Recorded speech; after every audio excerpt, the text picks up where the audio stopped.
আমাদের সাই ভক্তদের কাছে শ্রী সাইনাথ হলেন ঈশ্বর অবতার, যিনি পার্থিব দুঃখ কষ্ট থেকে আমাদের উদ্ধার করে মুক্তির সঠিক পথে পরিচালিত করেন। দাসগণু মহারাজ বাবার এক অগ্রণী ভক্ত, যিনি তার কথা কীর্তনের মাধ্যমে শ্রী সাইয়ের মহিমা ও মর্যাদা প্রচার করেছিলেন। শ্রী সাইয়ের প্রশংসা ও ভক্তিতে ছন্দ রচনা ও গান গেয়েছিলেন। তিনি সমগ্র মহারাষ্ট্রে সাই ভক্তি ও জনপ্রিয়তার শক্তি ও তার রং ছড়িয়ে দেওয়ার জন্য তার নিজের জীবন উৎসর্গ করেছিলেন, যা হাজার হাজার মানুষকে শিরডি নিয়ে আসে এখনো আর তার আশীর্বাদ পেতে আকৃষ্ট করে। তিনি বাবার আশীর্বাদে অনেক ধর্মগ্রন্থ রচনা করেছেন, যার মধ্যে রয়েছে প্রচুর জ্ঞান এবং আধ্যাত্মিকতা। তিনি ছিলেন স্বভাব কবি।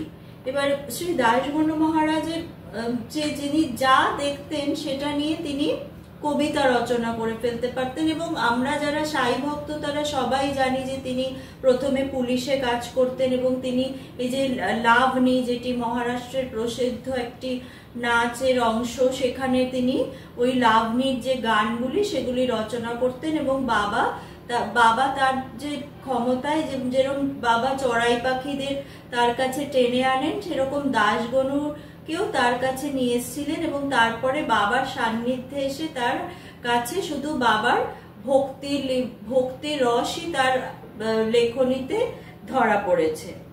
এবং তিনি এরকম তার প্রচুর আধ্যাত্মিক রচনা তিনি করেছেন।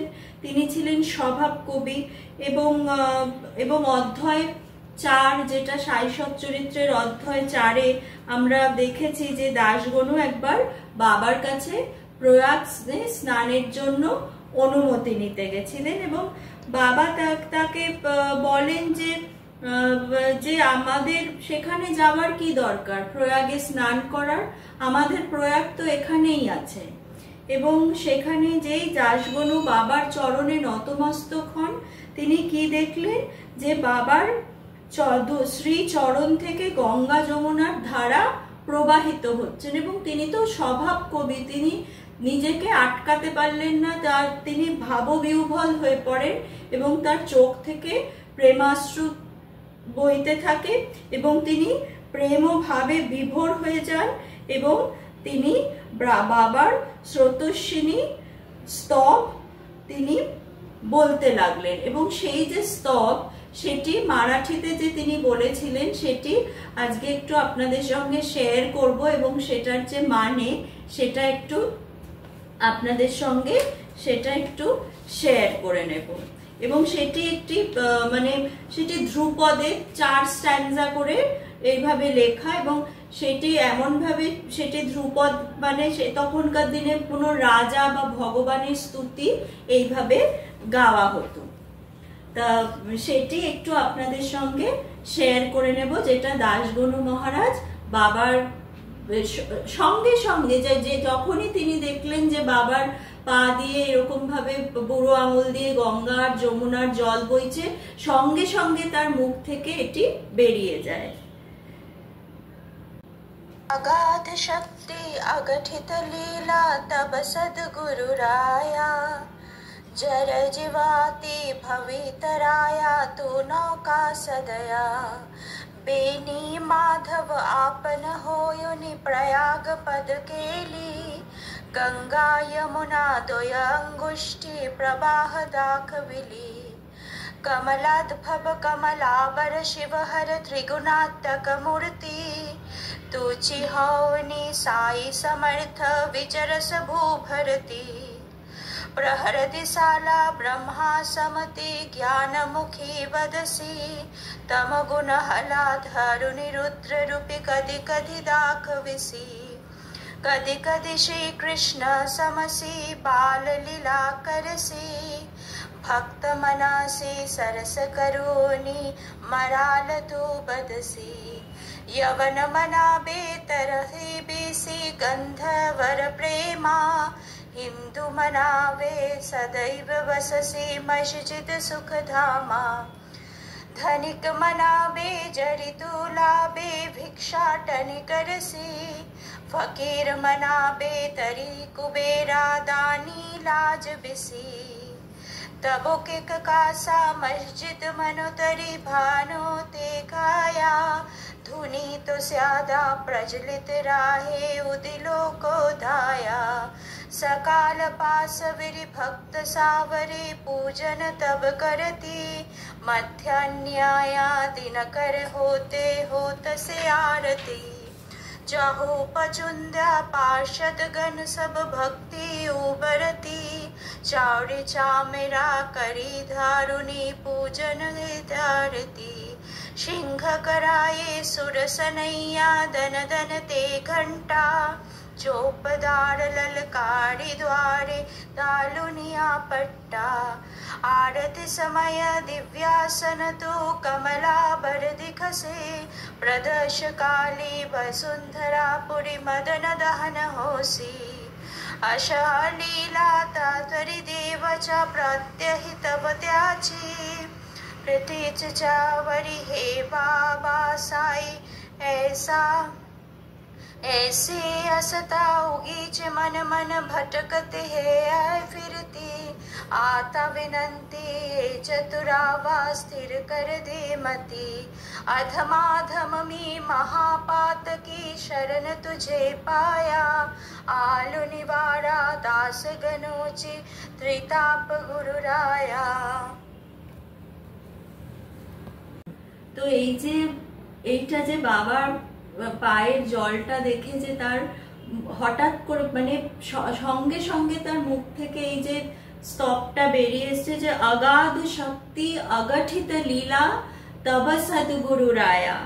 হে সদ্গুরু, তোমার লীলা আমাদের বুদ্ধির বাইরে। ভগবান, তুমি পৃথিবীকে উদ্ধার করতে এসেছো। যারা জীবাতি ভবিতরায়া তু নৌকা সদয়া। ভবসাগর পার করে দাও প্রভু।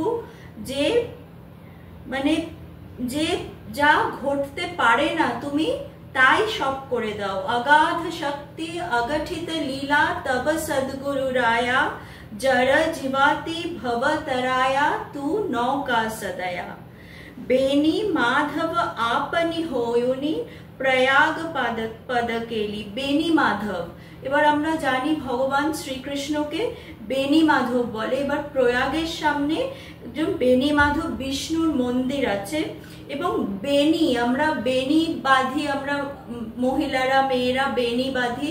বেনিতে কি তিনটে চুলের তিনটে ভাগ করে আমরা বেনি বাঁধি, যে চটিটা বাঁধি, বেনি বাঁধতে তিনটে। এবং এই সেই বেনি মাধব প্রয়াগের সামনে বিষ্ণুর মন্দির আছে। গঙ্গা, যমুনা এবং সরস্বতী এই তিনটে এসে মিলেছে প্রয়াগে এবং ঠিক সেইভাবে তিনটে চুলের যে ধারা তিনটে কে মিলিয়ে একটা বেনি হয়, সেই জন্য বেনি মাধব কৃষ্ণের নাম। সেই প্রয়াগের সামনে সেই বিষ্ণুর মন্দির আছে। সেই তিনটে জলের ধারা গঙ্গা, যমুনা, সরস্বতী মিলেছে। আপনি সেই বেনি মাধব হয়ে গেছেন এবং আপনার চরণ থেকে সেই প্রয়াগের জল বেরোচ্ছে। বেনি মাধব আপনি হোয়নি প্রয়াগ পদকেলি। আপনার পায়ের থেকে প্রয়াগের জল বেরোচ্ছে। গঙ্গা যমুনা দয়া অঙ্গুষ্ঠী প্রবাহ দাহ বেলি। কমলাদ্ভব কমলাবর শিবহর ত্রিগুণাত্মক মূর্তি। আপনি তিনটে রূপই আপনার মধ্যে রয়েছে। কমলাদ্ভব মানে পদ্ম ফুলের থেকে যার জন্ম হয়েছে মানে ব্রহ্মা।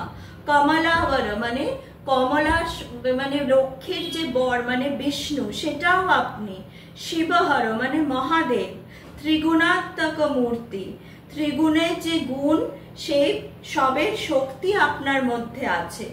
আপনি এই পৃথিবীতে বিরাজমান। कमलाद्भव कमलावर शिवहर त्रिगुणात्मक मूर्ति तुचे हरणी साई समर्थ विचार ते भूभारती। এইভাবে আপনি পৃথিবীতে বিচরণ করেন। প্রহর দিশালা ব্রহ্মা সমতি জ্ঞানমুখী বদসি। এই যে প্রহর যে তিনটে, এই যে প্রহর কাল আছে, প্রদোষ, নিশীথ, ত্রিজামা, উষা, এই যে প্রহর কালে আপনি বিভিন্ন রূপে বিভিন্ন, কখনো আপনি তমগুণধারী অন্ধকারে ক্রোধ রূপী, আপনি কখনো রুদ্র রূপ ধরে আছেন, কখনো আমাদের সবার মধ্যে ত্রিগুণধারী যে তিনটে গুণ নিয়ে যে থাকে আমাদের, যে আমরা তিনটে গুণ যে আমাদের মধ্যে থাকে, তমগুণ, রজগুণ, শতগুণ, সেই সব গুণ নিয়ে আপনি আছেন। এবং এই যে বলছে কাদি কাদি, কখনো আপনি রুদ্র রূপ ধরে আছেন, আবার কাদি কাদি শ্রী কৃষ্ণ সমসি বাল লীলা করেছি, কখনো আবার শ্রীকৃষ্ণের মতো আপনি বাল্য লীলা করেন। যেমন বাবা অনেক সময় হাসি ঠাট্টা সবার সঙ্গে করে বেড়াতেন, সেই রকম। তারপরে কি বলছেন, বাবা আমাদের সরস করণী মরাল তু বদসি, আমাদের মনের যে সরোবরে যেন মরাল, যেমন হংসের মতো বাবা আমাদের মনের ভেতর বিচরণ করছেন। यवन मनावे तरसी विसी गंधा वर प्रेमा, আমরা যদি বাবাকে যবন মনে করি, মুসলিম মনে করি, তাহলে আপনার মাথায় সবসময় টিকা থাকে। এবং হিন্দু বলতে, যদি আপনাকে হিন্দু বলি, হিন্দু মানাবে সদাইব বসতি মসজিদ সুখদামা, যদি আপনাকে হিন্দু বলি তো আপনি সবসময় মসজিদে থাকেন। তাহলে আপনাকে ধনিক মানাবে জড়িত লাভে ভিক্ষা তনিকা রবে, যদি আপনাকে ধনী বলি তো আপনি সবসময় ভিক্ষা করেন, ভিক্ষা করে বেড়ান। আবার যদি ফকির বলি, ফকির মানাবে করি কুবেরা দানি লাজ বেশি, আবার আপনি যদি আপনাকে ফকিরই বা কি করে বলি, আপনাকে ফকির বললে তো মানে কুবেরও লজ্জা পেয়ে যাবে, কারণ আপনি আপনার কাছে সবসময় আপনি এদিকে ভিক্ষা করে বেড়ান, এবার আপনার কাছে সবসময় যে আসে সবাইকে আপনি টাকা দিয়ে দিচ্ছেন। তখনকার দিনে বাবার কাছে বাবা যে দান ধ্যান করতেন সব লোকদের, সবাইকে বাবা প্রায় তখনকার দিনে 90 টাকার মতো টাকা রোজ সারা দিনে যা পেতেন, 90 টাকার মতো টাকা দান করে দিতেন। এবং ব্রিটিশ সরকার তখন হেড কনস্টেবলের উপর বাবার উপর নজর রাখতে বলেছিলেন যে এ এত টাকা কোথা থেকে পায়, এবং তারা যে নজর রেখেছিলেন এবং তারা দেখেছিলেন যে যে টাকা বাবাকে দেওয়া হয় তার থেকে বেশি বাবার ওই পকেট থেকে বেশি টাকা চলে যায়। এবার তবো এক কাসা মসজিদ মনোতারি, এবার বাবা যে তবো ওকাস মানে বাবার যে ঘর, তোমার ঘর যদি মসজিদ হয়ে থাকে তাহলে সেখানে সব সময় ধনী থাকে। এবং সবার থেকে সেই যখন পুজো শুরু করে দেয় সেই আসনে, সেই মসজিদে তো কখনো ধুনি জ্বলে না, সেখানে ধুনি হয়, 12টাতে আরতি হয়। এবং সব সময় যদি তোমাকে এবার যদি হিন্দু বলি তো সব তোমার যে সব ব্যবহার সব সেগুলো মুসলিমদের মতো, তো তোমাকে কি বা আমরা বলবো। তারপরে কি বলছে, চাও পাসিন্দা পার্ষদগণ ভক্ত, এবারে বাবার যে সব পার্ষদ সেবক, সব ভগবানের সেবক চাওরি, তারা সবাই বাবাকে চাওরি দিয়ে সেবা করে। সব বাজনা বাজানো হয়, ঘন্টা বাজানো হয়, সানাই বাজানো হয়, চোপদাররা আসে, তারা রাজ ও মুদ্রা রূপোর লাঠি নিয়ে দাঁড়িয়ে বাবার লালকারি করে, সব কিছু করে। বাবা লালকারি হয় যে অনন্ত কোটি ব্রহ্মাণ্ড নায়ক রাজাধিরাজ যোগীরাজ परम ब्रह्म श्री सच्चिदानंद सद्गुरु साईनाथ महाराज की जय, এই লালকারিও বাবার হয়। এবার আরতির সময় কি হয়, আরতির সময় বাবাকে এক এক সময় আরতি সময়ে দিব্যাসনতু কমলাবরে দিখসি, আরতির সময় দিব্য আসনে যখন বাবা বসে থাকে তখন বাবাকে বিষ্ণু স্বরূপ মনে হয়। আবার রাতের বেলা যখন আরতি হয় প্রদোষ কালী আবার যখন মদন দহন, আবার যখন রাতের বেলা আরতি হয় তখন মনে হয় যেন মদন দহনকারী মহাদেব বসে আছেন সেখানে। তোমার লীলা আমরা কিছুই বুঝতে পারি না এবং তুমি পরমেশ্বর, কিন্তু আমাদের তো মন চঞ্চল। আমাদের এই চঞ্চল মনকে শান্ত করে আপনার চরণে স্থান দিন। আমি নিচের থেকেও নিচ, আমি অধম সন্তান মহাপাতকী, আপনার শরণে এসছি।